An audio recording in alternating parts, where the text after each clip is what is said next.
ನೋಡಿ, ನಾನು 2019ರಲ್ಲಿ ಪಕ್ಷ ಒಂದು ಸಂದಿಗ್ಧ ಪರಿಸ್ಥಿತಿಯಲ್ಲಿ ಅಂದಿನ ಜಿಲ್ಲಾ ಪಂಚಾಯಿತಿ ಅಧ್ಯಕ್ಷಳಿದ್ದೆ.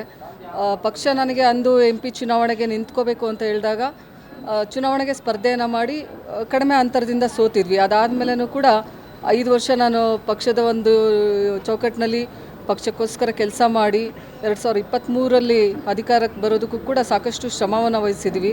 ಅದ್ರ ಜೊತೆಗೇ ಸೋತಾದ್ಮೇಲೂ ನಾನು ಕಂಪ್ಲೀಟಾಗಿ ಜಿಲ್ಲೆಯಲ್ಲಿ ಒಂದು ಸಂಘಟನೆ ಮಾಡಿಕೊಂಡು 2024ಕ್ಕೆ ಮತ್ತೆ ಪಾರ್ಲಿಮೆಂಟ್ ಚುನಾವಣೆಗೆ ಸ್ಪರ್ಧೆ ಮಾಡಬೇಕು ಅನ್ನುವಂಥ ನಿಟ್ಟಿನಲ್ಲಿ ಒಂದು ಓಡಾಡಿಕೊಂಡು ನಾವು ಪ್ರಬಲ ಆಕಾಂಕ್ಷಿಯಾಗಿದ್ದೆ. 2024ರಲ್ಲಿ ತಮಗೆಲ್ಲ ಗೊತ್ತಿದೆ, ಅಂದಿನ ದಿನದಲ್ಲಿ ನನಗೆ ಟಿಕೆಟ್ ಕೈ ತಪ್ಪಿರುವಂಥದ್ದು. ಈಗ ಒಂದೇನು ಬೈ ಎಲೆಕ್ಷನ್ ಬಂದಿದೆ ಬಾಗಲಕೋಟದು, ಮೇಟಿ ಸರ್ ಅವರು ಭಾಳ ಧೀಮಂತ ನಾಯಕರು, ನಮ್ಮೆಲ್ಲ ಹಿರಿಯ ನಾಯಕರು, ಸಾಕಷ್ಟು ಹಿರಿಯ ಮುತ್ಸದ್ದಿಗಳು ಇರೋದರಿಂದ ಅವರ ಕುಟುಂಬಕ್ಕೆ ಟಿಕೆಟನ್ನು ನೀಡೋದಾದರೆ ನಂದೇನೂ ಅಭ್ಯಂತರ ಇಲ್ಲ. ಅದನ್ನು ಹೊರತುಪಡಿಸಿ ಟಿಕೆಟನ್ನು ನೀಡೋದು ವಿಚಾರ ಇತ್ತು ಅಂತಂದರೆ ನಾನು ಕೂಡ ಪ್ರಬಲ ಆಕಾಂಕ್ಷಿ ಅಂತೇಳಿ ನಾನು ಈಗಾಗಲೇ ಹೇಳಿದ್ದೀನಿ ಪಕ್ಷದ ವರಿಷ್ಠರಿಗೂ.